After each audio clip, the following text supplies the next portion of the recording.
একদিন ইমাম আবু হানিফার দরবারে আসছে। এক মুসি একদিন আবু হানিফার দরবারে আসছে।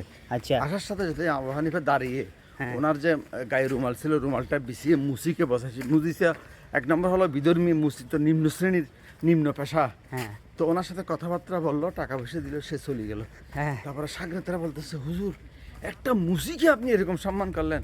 কয় সে আমার শিক্ষক, সে আমার তো আপনি পৃথিবীর শ্রেষ্ঠ জ্ঞানী মানুষ, হ্যাঁ আপনার শিক্ষক মুসি, এটা বুঝলাম না। হয়তো হ্যাঁ, কুকুর কখন বালেক হয় এটা আমি জানতাম না। হ্যাঁ একদিন হ্যাঁ তারপরে এই মুসির কাছ থেকে আমি এটা শিখছি, কোনো যে যখন পা উঁচা করে যখন কুকুর প্রস্রাব করবে, হ্যাঁ। তখন এই কুকুর বালেক হয়েছে।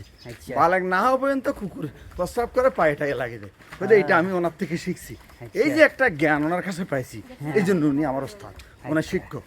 আর ওস্তাদকে শিক্ষককে এভাবে সম্মান করার কারণেই আল্লাহ আজকে আমাকে ইমাম আবু হানিফা বানাইছে, লাখো লাখো কোটি কোটি আলেমের ওস্তাদ বানাইছে। আচ্ছা, তোমরা ওইটা করবা। ধন্যবাদ।